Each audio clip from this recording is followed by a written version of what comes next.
Good morning, everyone. My name is Flavio Jorge. I'm ECR for Commissionee, and it's my pleasure and honor to welcome you today to our general lecture. Our general lecture is entitled ITUR Study Group's Activities Relating to the Efficient Use and Management of Radio Frequency Spectrum, and it's kindly provided to us by Dr. Sergio Buonomo. Dr. Sergio Buonomo holds a PhD in electromagnetics engineering at the University of Naples, Italy, and a PhD in physics. He is the Chief of Study Group Department at the Radiocommunications Bureau of the International Telecommunications Union, and he's responsible for the organization and management of all ITUR study groups in the past. He worked for about 10 years as microwave engineer at European Space Agency, in charge of antenna and propagation studies to support space projects. In 1998, he joined the ITU, where he has covered several positions in different departments. As of 2007, he has been working as counselor of Study Group 3 on propagation, and from 2010 as counselor of Study Group 5 on terrestrial systems, which includes fixed services, land mobile, wireless access, and IMT systems. Thank you very much, Dr. Sergio Buonomo, for joining us today. We are eager to learn from you. Please, you have the floor.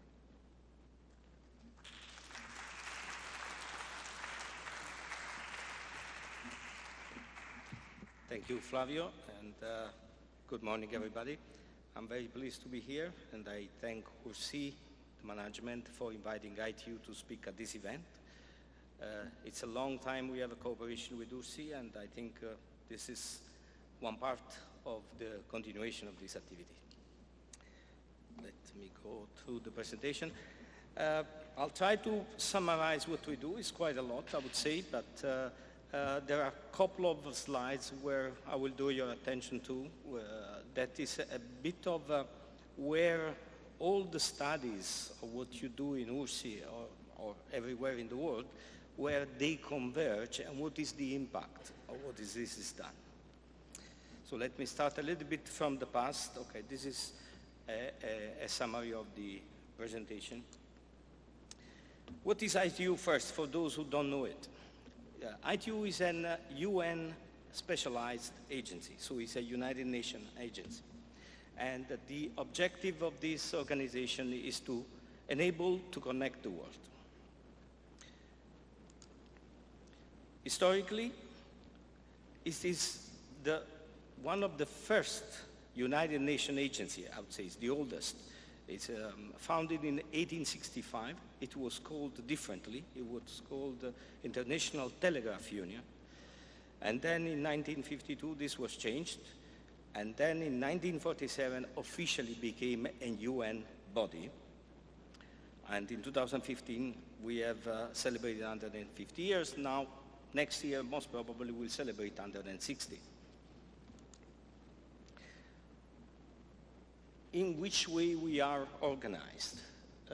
We have a plenipotentiary conference on top of it, which manages the organization and gives some guidance. This activities is divided in 3 sectors. One is called the radiocommunication sector, the standardization sector, and the development sector. They are handled by 3 directors. We have a Secretary General who manages the entire organization. I focus on those 3 because these are the main sectors of ITU, and I am representing here the radio sector, and is whatever is dealing with management of the frequency spectrum. The other 2 sectors are somehow interrelated.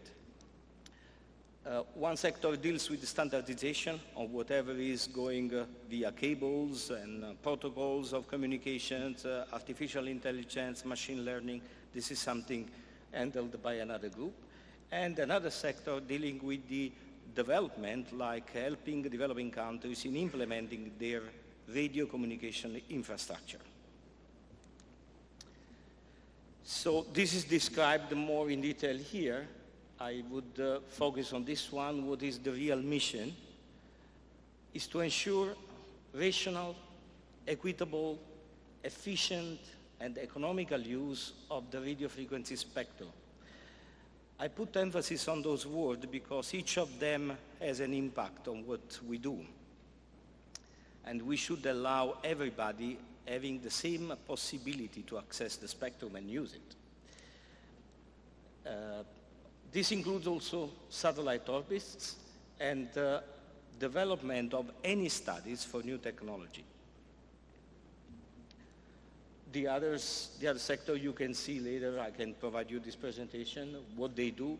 The General Secretariat manages the administrative part, the financial part, but this is probably irrelevant for this conversation. So let's be more focused on that. As I said, we allocate radio frequency to radio services. So if it's a satellite, it has to be frequency located to the frequencies used by satellite. We have to define what a satellite is, whether it's a satellite used for communication, for Earth observation, for monitoring the space. There are different things. So we have to organize this in a way that is agreeable to everybody and clearly defines the roles.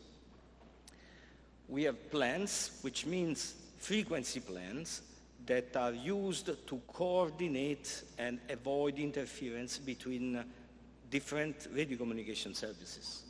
We have a master register where all this information are stored. We have a coordination activity to eliminate harmful interference among radio stations of different countries. So we are talking about international. So we avoid, we do studies to avoid interference between different radio services, but also on the border between countries, there is a need to coordinate, because at the national level, the management of the frequency spectrum is left to the country, but the country has to observe the international regulation.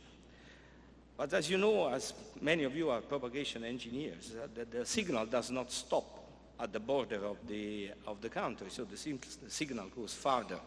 Therefore, sometimes there is interference between even simple radio stations, and we need to coordinate these activities in order to avoid the interference. How do we do that? It's not that easy. We have some, I will explain you later, the radio regulation. This is an international treaty. 193 countries developing it. And at the moment that this is agreed, it is signed, every nation commits to observe what is written in there. And there are also procedures to avoid or how to address issues of harmful interference. This is done through a process of world, regional, and regional conferences, which I will address later. But in the meantime, we also need to do studies in order to modify this and to create the discussion, the basement for the building of the radio regulations. And we also need to look after new technologies, and this is also done within the activities of our groups. I said before, we have 193 member states. We have more than 1,000 private sector organizations like industries, research center, academia, and we have 170 which are really academia and university.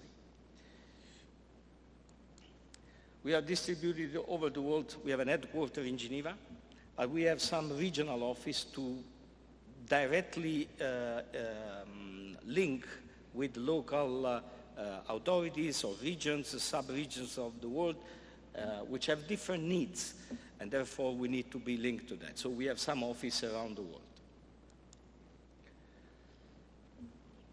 Going back to my activities, which is the study group department. We have 6 study groups. We have one additional group which is called CCV, that deals with the vocabulary, terminology in general. And we have something else that CPM I can touch upon. What do? We develop recommendations. We developed technical reports and handbooks, which is a compendium of activities that have been studied and submitted to ITU. And we do some preparatory studies, which will go in this, just go there, which goes into this conference preparatory meeting, which are the basis for the conference to decide what to do in a specific scenario. The study group also supports the activities of those major conferences. We organize interregional workshops. We organize activities in least developing countries to convey what is done at the worldwide level. And we also organize capacity building events to train a specific region on topics, so we can focus on specific topics. And we have this event around the world frequently, like 3-4 times a year. And we have also another one which is held in December normally, and it's called the World Radio Seminar, where everybody can attend. It's a public domain event which is also available virtually, where we talk about all these activities. Last but not least is the cooperation with external organizations, industry, academia, and other standardization activities. There are a number of standardization organizations. An example could be ISO. There are IEEE, there are several others, which somehow we have to coordinate with because they carry out some aspects which are also relevant to the use of radio technologies. How do we do this work in the study group? First, we have some guiding resolutions which tells us in which way we have to work. They tell us on which topics, general topics, and in which time frame we have to develop those studies. The studies are normally driven by contribution, so we can study something if we receive a request and a contribution to address it.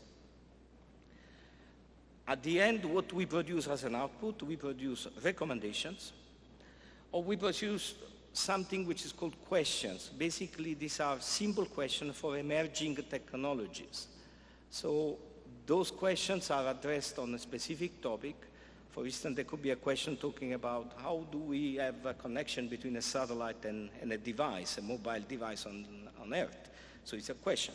And we have to identify what is the best technology, what are the frequencies to be used, which is the way to avoid harmful interference, and so on. So this is dealt within the study groups.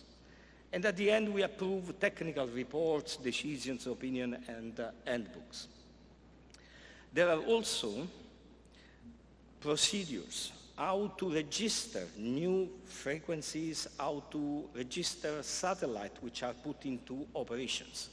If you think about multi-constellations now, before we used to register a frequency that was of a geostationary satellite. Now we have, I would say, hundreds, but it's more than hundreds, it's quite 1,000 satellites going around or planned to be launched, which need to be registered and need to be technically analyzed in order not to interfere with any other radio service on the ground.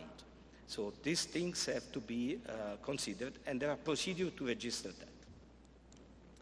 So, focusing on the groups, 6 groups plus 1, which is terminology.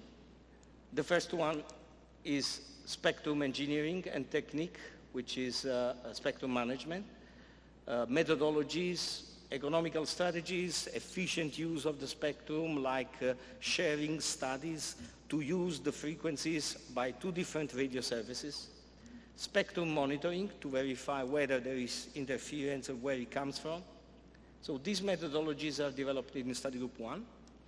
We have study group 3, which deals all aspects of propagation.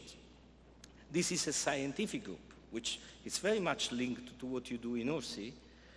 Propagation modeling, propagation fundamentals, point-to-area propagation, ionospheric propagation. All this goes into models, modeling of the propagation channel.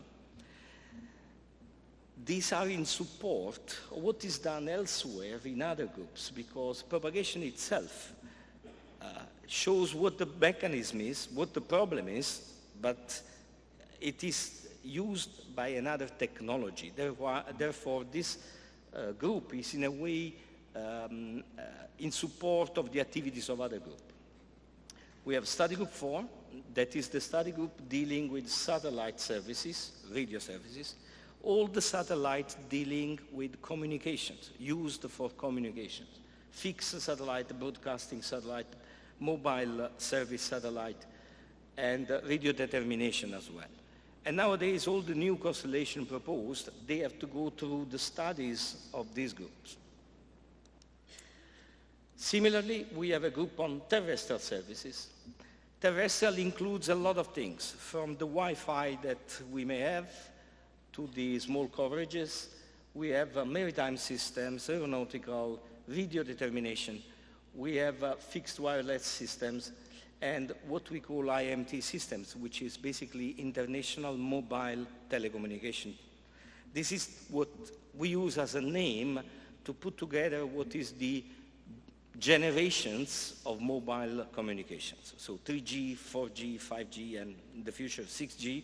This is handled by this group here, which is called Working Party 5D, that deals with that. Study Group 6 is broadcasting service. Over the past, this has been a group who had the largest amount of studies. Nowadays, most of it has been moved to different kind of technologies, but they still produce some work, and studies are done on that, for instance, on ultra high definition televisions and those technologies.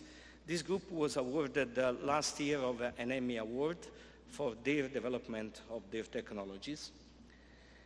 And then last, we have this space science service. This deals with the scientific missions, satellites, but also radio astronomy or time signals. Those topics need to be addressed in a coordinated manner. I know that in what I have seen in this event, in this URSI meeting here, there are a lot of talk about radio astronomy. We understand that the situation is really on the table now, because with the launch of plenty of satellites, the impact on the science and the scientific use of the radio astronomy are impacted.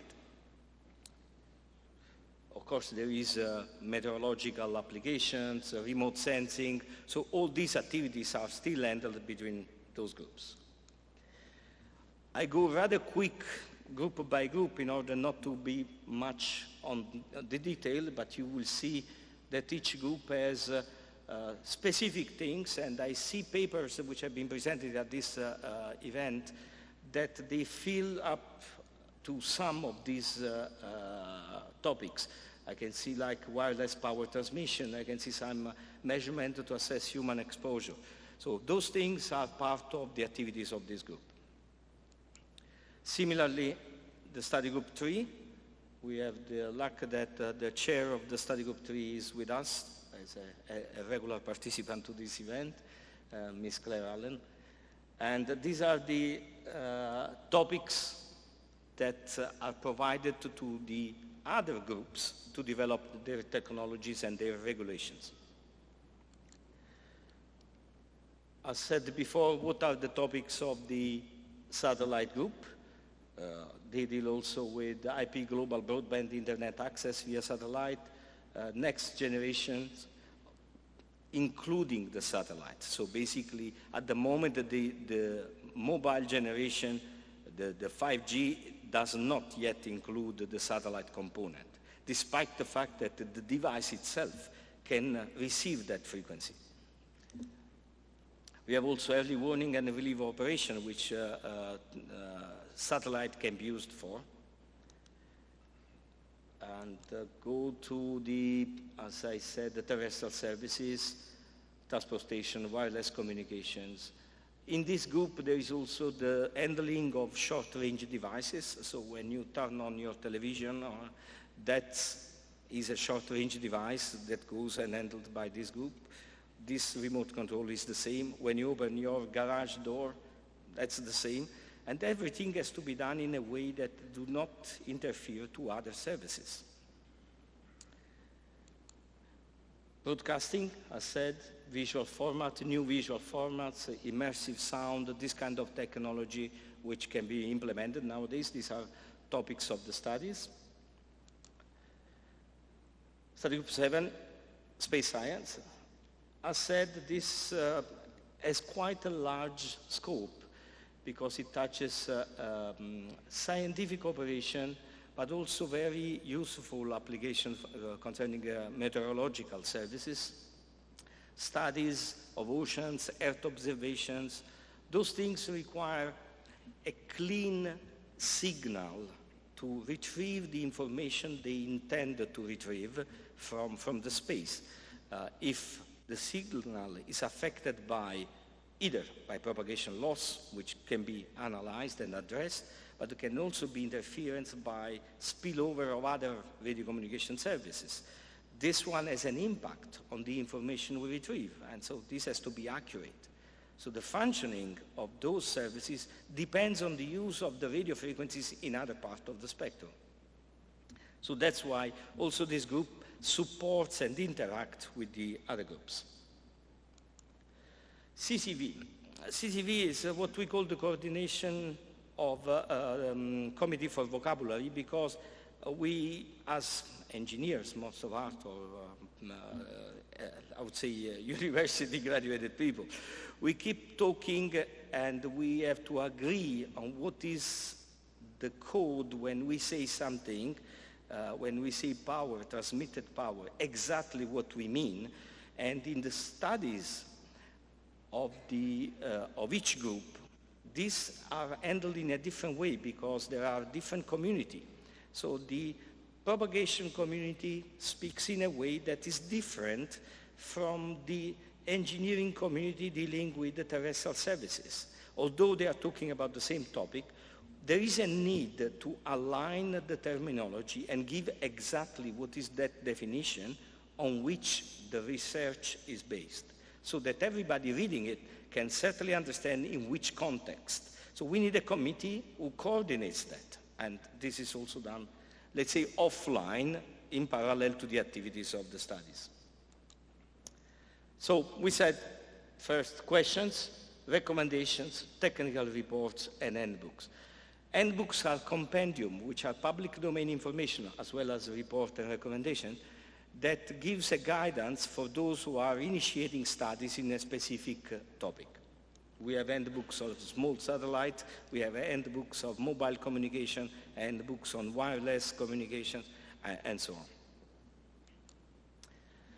Those publications are normally recorded with a code, so we can easily understand which kind of document, where it belongs to. So for instance, when we take propagation, we know that we call P series. Whatever starts with P and dash some number, it belongs to radio wave propagation. So we have the activities and we know they are linked to study group 3 and so on. And so we do the same. So for URSI access, even for a newcomer, just clicking on the recommendations and report, you end up with this list and you can identify what you are looking for. This is basically the core of the presentation. As I said before, we need to update the radio regulation. The radio regulation exists since more than 100 years. Though they allocated the spectrum, we allocate the spectrum different services. So we say this frequency 1.2 has to be used with certain margin, has to be used by a specific radio service. 26 gigahertz or 27.5 has to be used by specific radio services. How do we get there? They are written in this book after the agreement of these three, what we call 3 regions.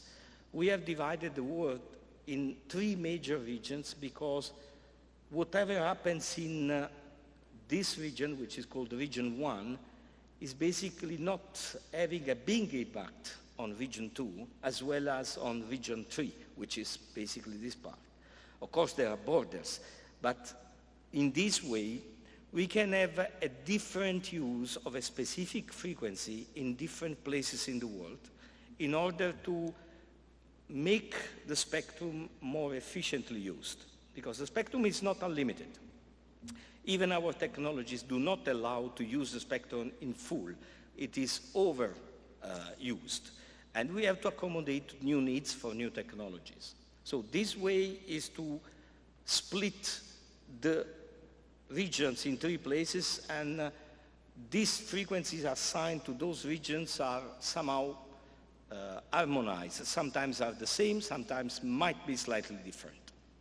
And this is written in those books. There are tables for each frequency band. There is written which service has the priority to be used in that specific range. Of course, there are emerging technologies, or there is an increased use of specific technologies. Some years ago, the mobile communication required more frequency band in order to function, and in order to function coherently by moving from some place to another. If some of you recall, about 15 years ago, flying from US to Europe, you had to switch frequency, or you have to switch phone, or get another card, SIM card. Nowadays, this is no longer the issue, because your mobile device contains so many receivers of frequencies that automatically switches between the frequencies to be used, because those frequencies are harmonized around the world, so the device can be used everywhere. But cannot only be used everywhere. Whoever manufactured the device can build a device that can be sold everywhere and can be used everywhere. So this has an impact on the economy of scale. So those things, if we want to have a cheaper price for a device, we have to make its use a bit more worldwide. So that's why there is a need to coordinate this into a radio regulation which are accepted worldwide. Those regulations are not only, I would say, for the users, but also for the regulators within each country when they have to assign frequencies to a specific service. Could be telephony, can be anything, or internet. So they have to know which are the frequencies they can use, they can put to a tender, they can license. And the industry, when developing new technologies. You see more and more devices that we can wear and we can use. It's not only the watch, we have also hearing aids, we can have pacemaker which are run using some frequencies. Those ones should be, I would say, for the industry, something which is under development, but it has to be done in accordance with the radio regulations. Because you don't want to be interfered, in particular if you have a pacemaker and you go from one country to another, you don't want to receive interference on that. There are some services on avionics, on airplanes, which should not be affected by other systems because they affect the safety of life. So we have all these kind of problems to be addressed, which has been addressed already, but we are now including additional ones because there is new development in technologies, new use of satellites, new use of frequencies, of demand for new frequencies. We have to accommodate that. So we have to achieve spectrum harmonization for economies of scale, interoperability of system, predictable regulatory environment. If you are an industry and you invest in a new technology and using a specific frequency band, you don't want this to change in 2-3 years because otherwise your investment is gone. So there is a limit to the changes that we can make to the radio regulations. We can change the spectrum, the frequency spectrum, after a careful analysis which has gone through the verification of all member states, industries, and this would require time.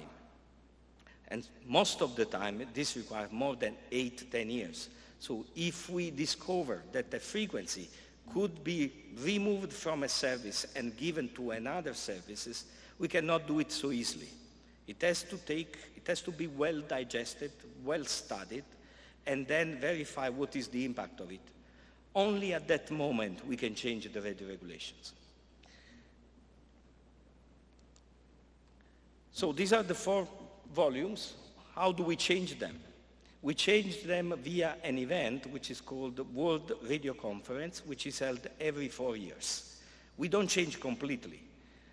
We change only some parts which are in the agenda of the conference. So if an agenda of the conference says, look into the spectrum 2.2 to 2.5, whether this could be assigned to a satellite services, there are studies, reports, recommendations, which will be discussed at the conference, and if everybody agrees, get changed into the radio regulations. So this process is a very slow process. But you know the reason why it is slow, and we have to accept that this has to be like that. There are appendices, resolutions, recommendations, and other studies, what we call incorporated by reference. Sometimes in between 2 conferences, we identify that there is a need to change some technical activities, some modeling, and because this is incorporated by reference into the radio regulation, we cannot modify quickly. So we have to modify taking different procedures. So that's why there is also a list of those recommendations which we cannot change so easily. The event is held every 4 years, as I told you, this is very statistical. About 4,000 participants, 163 administrations, 151 observers by all other organizations. We have about 40 agenda items to be addressed at each conference. We deal with about 1,000 documents and 6,000 proposals. This is 4 weeks of heavy work, night and days, carried out by 4,000 delegates. We also have what we call the Radio Communication Assembly. The Radio Communication Assembly is the group that handles all the study groups and say, look, these are the new topics for the future. What you need to study in support of the conference in order to be addressed by the conference, what you need to study with respect to maintenance of existing technical documents, like upgrading a channel propagation model, for instance, or upgrading some recommendation, revising some recommendation. And the other topic which is done is the identification of new technologies that need to be addressed. And so the study group produced a technical report and a recommendation on new technologies. So they have, these groups, when they meet, they need to address these 3 major issues. Activities in support of the changes to the radio regulation, activities for maintenance of existing documentation, and new technologies. So new technologies, now we are studying, for instance, the 6th generation for the terrestrial mobile communication. At the same time, we are studying the mobile technology, the satellite inclusion in the 5th generation, and this has to be studied because it's new, it's something that is coming up now. We have to study what is the changes, possible changes to frequencies in order to limit or mitigate the impact of satellite constellations into radio astronomy, as well as other systems. So those things are, I would say, instructions that we receive as a study group from the assembly, where every member in the world says, those topics are the topics of the future, which we have to start working on, so that the next conference can start to work on them, and the following conference in about 8 years may fully implement them. And in parallel, the technologies develops. So, 4 years period, but this is a circle. We resume every time. We had the last assembly was in November last year. We approved some resolutions. Multi-satellite constellation is one of the new topics. Sustainability of the space use of satellite. We had a conference after it where we reviewed the radio regulation based on the previous agenda item. We created a new agenda for the future. As we send this to what we call the conference preparatory process, basically we give distribute those topics of this agenda into the groups and say, now you have 4 years to accomplish. The study groups keeps working.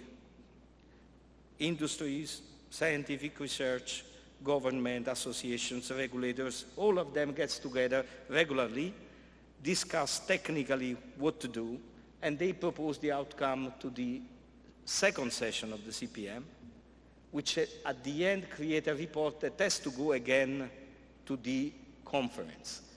There are some groups which meet afterward just to fine-tune the activities and complete what was prepared before, and so the circle starts again. The next conference is in 2027, but we already have an agenda, a preliminary agenda, also for 2031, because some of these groups are already foreseeing things that will happen not soon, but later. Whatever we discuss, even if we discuss and we discover something now, it cannot go to the next conference, because this agenda has been already organized.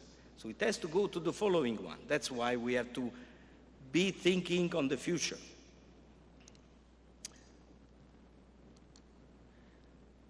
You will see a list of agenda items. In this case, there are only 19. I don't want to go in detail because they are, I have some attached slide options where they describe which frequency band for each of these agenda items. We have satellite direct-to-device. We have, I think if it's under agenda 1.5, we have several others. And this is the group that leads it, and this is the subgroup that is handling it in particular. You see there is an interaction of all groups. You don't see as a responsible group the study group 3, which is propagation, but you will see that is the one involved in all of them, because he's the one who supports the propagation models. I have seen many presentations here on ionospheric studies and channel modeling. These are something which is useful to many of these agenda items. So keep going, because your studies will be used by somebody. ITU and URSI, it's a long-standing cooperation. So we said 1865 from ITU, 1919 is the foundation of URSI. Over the years, we had several events where things have changed, reorganizations, different committees, and in different moments. There was a period in around 2011 where the cooperation has been limited because there was a change of generation, basically.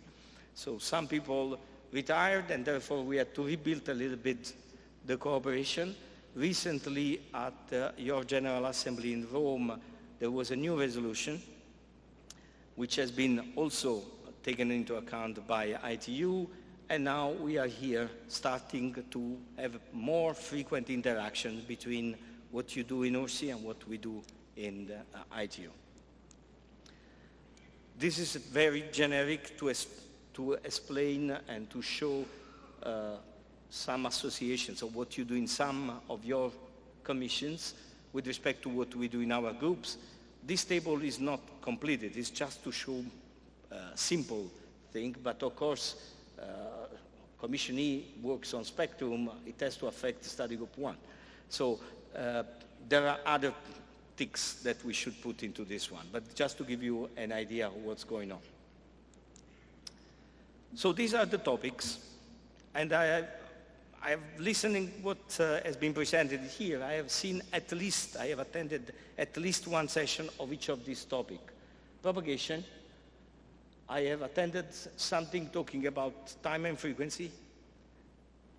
Radio astronomy, there was a presentation yesterday on radio astronomy, on a new project. I have attended that one, and this is a job that is done in these groups as well, so there is an interest. Space research, there was other presentation on this, remote sensing as well. So you see these topics are what we have in our resolutions and what is planned in the future conference in 2027 under those agenda items. And these are important, which means whatever you are doing on those topics It has a very direct effect on the decisions of the conference which will come. Whether you know it or not, we will use it. I mean, the industry, the research, and the international community will look into it and will make use of what you are doing. Last thing, in terms of the presentation, we also play for gender equality, equity, and parity. This is a topic which is also described in URSI resolutions. So the community here is in majority a scientific community, normally a male community, but we have to encourage also the participation of and have a gender equity. With that, I finish my presentation. I remain at your disposal for any question. Thank you.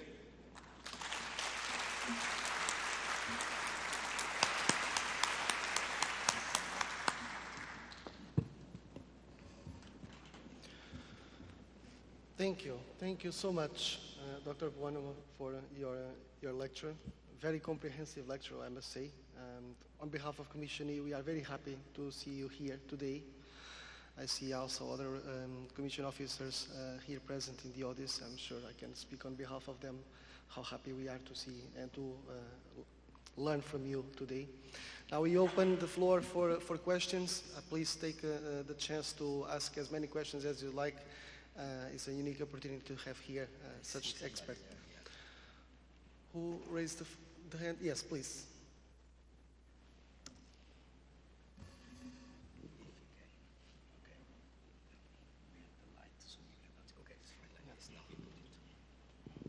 You have a lot of regulations, but a lot of them are behind paywalls. And I wonder if there's any consideration being given to removing the paywalls. And a sub-corollary of that would be, maybe you could remove them for people that are from poor countries or for women, inconsistent with your resolutions there. I didn't get the question. So could you be... You have to pay to download some things from the ITU. That's called a paywall. Yeah. So, not very popular. Okay. Okay, we'll probably need to make it more evident. Correct. Can I ask a question? So the ITU is responsible for making a lot of radio regulations which are to be followed worldwide. Now, I'm just curious about what is the surveillance mechanism that's in place to ensure that everyone is following those regulations in case, I mean, somebody not adhering to the regulations, a renegade. What's the mechanism to find out and, you know, take some action? Yes, thanks. This is very interesting because in the radio regulation, there is a procedure on reporting unwanted interference or harmful interference between systems. We have industries and research centers who keeps monitoring the spectrum, and sometimes they report case of harmful interference. And there is a process, a procedure which we do. We contact the government of the country that is responsible for generating this interference. Most of the time is unwanted. And we get them together into a table and try to identify what is the best solution. Sometimes it's because of the location of the station, which is pointing in a wrong direction, or which has a spillover in different direction, and therefore we need to coordinate that. Sometimes this is so easy, which can be done in a matter of few months. Sometimes it requires more studies. This links to another topic, which is what is unwanted interference. Some things can be generated involuntarily. You can imagine that if a satellite at low Earth orbit breaks, after a while it be falling in the ocean, hopefully, otherwise we get it on our head. But we believe that the debris generated by this satellite are normally passive. like a normal piece of metallic going down.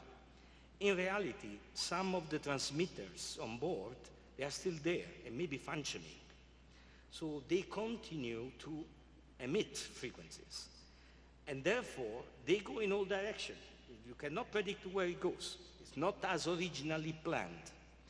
Therefore, this has to be, this generates unwanted emission, unwanted interference. So this has to be, to the extent possible, prevented by studying the situation in advance. So we have monitoring stations also doing that, but they are not managed by ITU. They are managed by each country, and they report to ITU and give us some guidance. But basically, we don't run those stations. So there is a procedure in the radio regulation.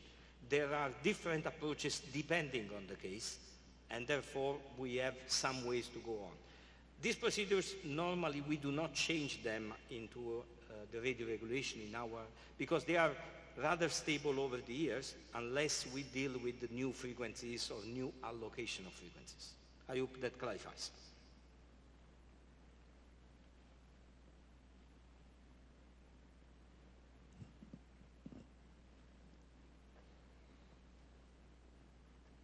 I have a follow-up on that question and your answer. People jam GPS all the time. Is that against the ITU regulations? And what do you do, like when Putin jammed Ukraine? We are certainly aware that this can happen. Sometimes it's voluntarily. They jam signals. We report those cases when they are reported to ITU. We report to the countries where we assume the jamming comes from, if there is a clear identification of the area. Most of the time, there is a direct intervention from the authorities of verifying where this source of interference comes from, and there is quite a reaction, which is rather fast.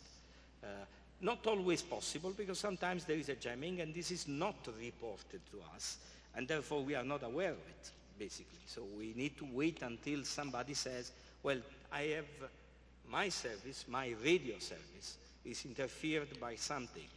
Most of the time they already know the source of interference, because technically they are able to verify. If this is reported, there are first national regulations taking place, and then reported to ITU if this interference is into a system belonging to another country. Of course, if you are interfering FM radio station in a city and from another FM station in the same city, they don't come to ITU for this. There are national regulations dealing with those matters.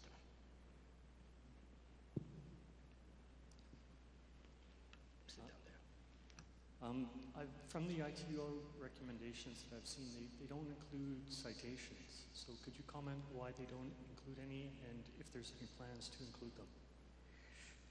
Look, I had difficulties to understand the question. The sound was not that clear. Could you?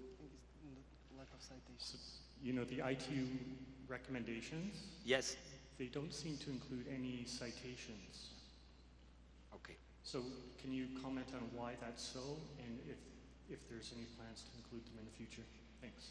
Yes, that's an interesting thing. The recommendations, they try to be as much as possible neutral worldwide, because they are agreed by all membership. And sometimes technical documents are written in the context of a specific application.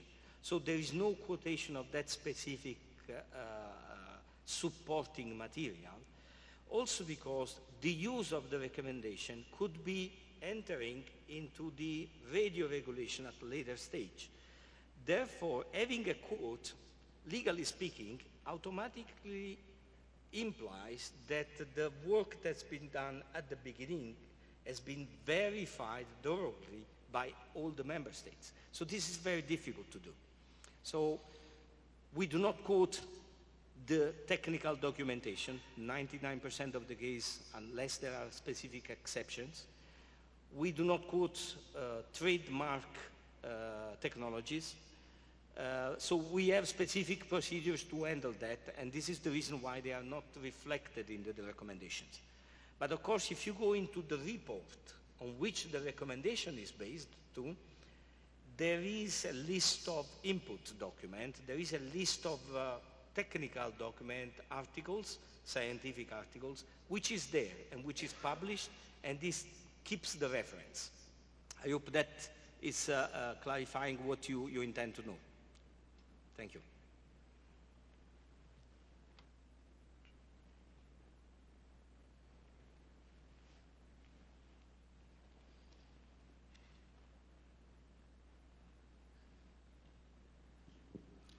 Thank you, Sergio. It was a really great presentation. Earlier this year, the US and the FCC in the US approved the supplemental coverage from space, which opens frequencies that were dedicated to terrestrial services, cellular communication in particular, up to satellites. And it is my understanding, but I think I might be wrong, it's my understanding that the ITU didn't really approve this item. And although the operators, the satellite operators, will not interfere with other countries, what is the weight that the ITU can have to try to enforce, the non-approval of this regulation onto the US or other countries that are considering this technology? Yes, we are not supposed to approve what a country does. So the use of those frequencies and to be licensed to specific services falls under the ITU regulations. So for us, it is usable. So the US is entitled to do that. Whether this does not go in the direction that the other countries are doing or ITU is doing, it's a different story. So there is now this decision of the FCC, but they are using mobile satellite service frequencies, so they are respecting the regulations. What will happen at the next conference? There will be a decision in addressing specifically those frequencies, which may have an impact on this decision. So if the United States will have sufficient support in this decision at the conference, maybe this will be impacting the decision of the conference. But it could also be that the conference agrees on a different way. In such case, the United States will be, I would say, obliged to change, because they will accept the radio regulation, they will have to change the frequencies.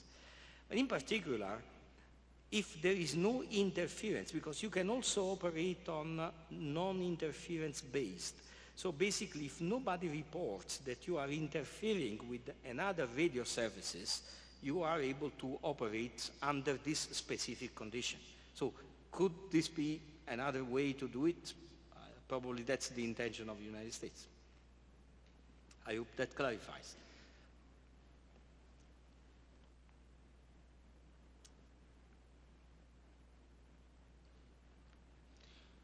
I would like, maybe I can abuse of my powers of moderator to ask you a question. Also aligned with the questions that we have been receiving.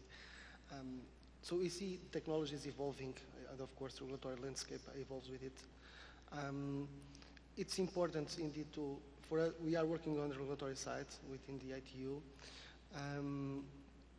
and it's important that our regulations become consequent. That's also why a colleague was asking about the monitoring, international monitoring system, how we enforce the international radio regulations. How do we make sure that happens?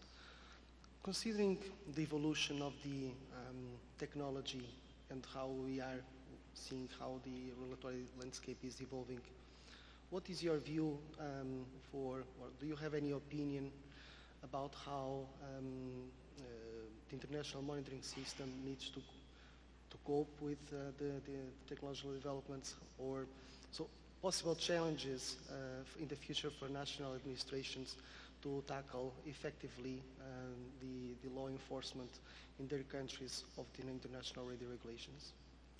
Well, the monitoring of interference and the monitoring station, it's a complex topic, because each country monitors what they wish to monitor, and each country addresses some what they consider harmful interference in a different way.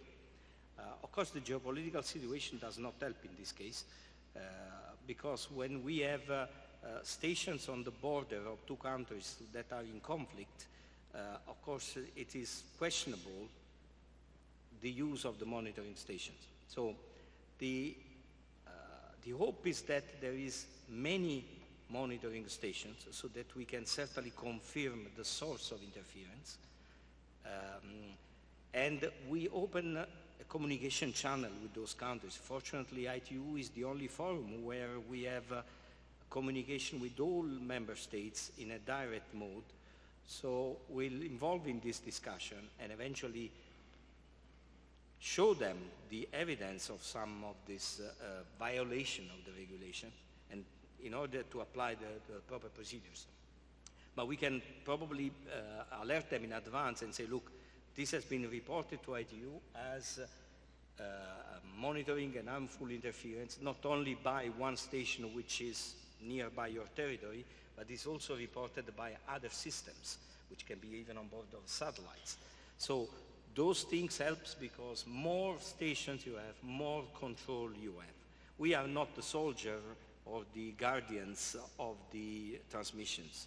We can be the guardians of the regulatory framework, and we try to encourage all the administration, which are basically our stakeholders, so they have to make sure that what we do helps everybody.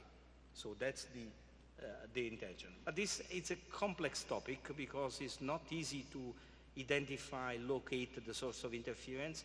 Technically, in most of the cases, very easy, but in some other cases, it's not the technical part that plays the role, but it's more a political issue. And therefore, we should implement different mechanisms. And the mechanisms are the agreement on the way we agree on radio regulations and the way the administration are willing to commit and implement those. So that's what the difference is between the parts. Thank you very much. Then, any other question? Otherwise, I have one as well. Okay, so maybe I can put forward my own question. I see plenty of colleagues in the audience. We are here in the scientific conference. So for sure, one of the topics you addressed is the URSI ITU relationship. And being on the audience side, I believe that it's, of course, there is interest in engaging with the ITU activities.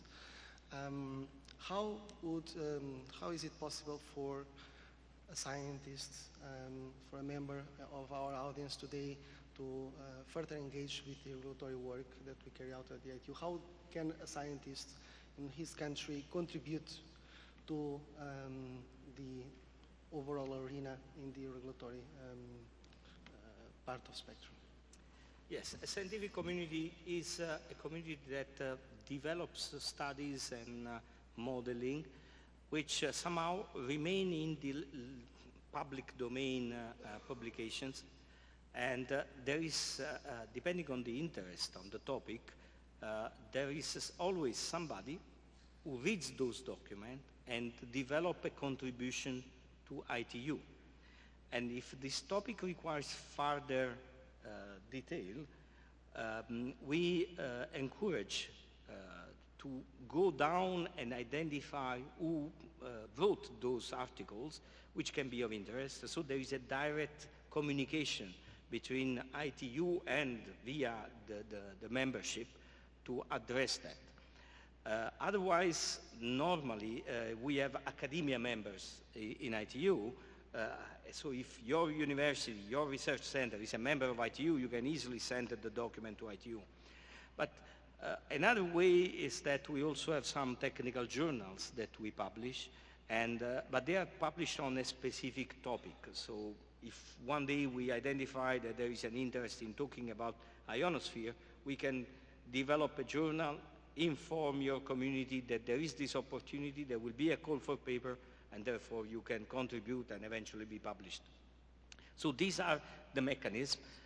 as an entity alone, like a student or a PhD graduate that is doing his research and is publishing something, may believe that this has no impact on ITU and on the regulatory framework. But if his research are touching upon topics that are of technical nature, of interest at that moment, like nowadays, if you publish something on, I would say, scintillation, on signals, this can be of interest and therefore may affect the propagation models. And therefore it comes indirectly to ITU via the study group 3. So it may have an impact on some decisions. It's a long process, I told you. So something that you may have written some years ago may have an impact on a very limited impact, but it may have it after 6-7 years into a decision in a frequency band to be given to be assigned to a radio communication service or not.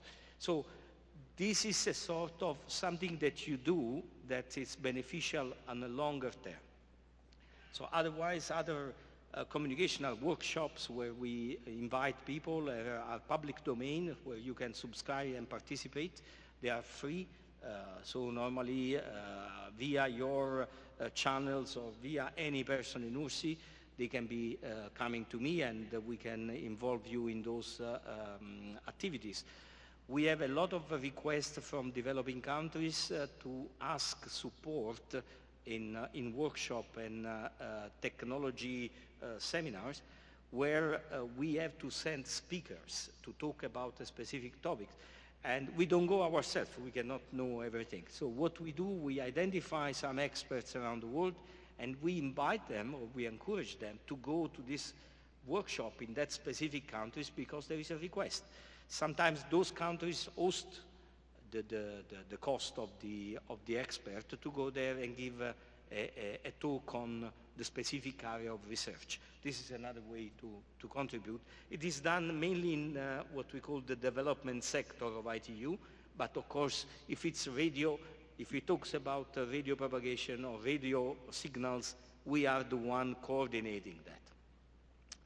I hope that clarifies. Very clear. Thank you very much. Would anyone like to make any other question? I note that we are passing a bit the hour, but I will take the advantage of the time. If not, I would like to thank you really very much. Thank you very much for your presentation. A very comprehensive lecture, and which we all benefit from. Thank you very much for joining today, and we look forward for the continued relationship with the ITU and seeing you in the future again. Thank you, everybody. Thank you very much.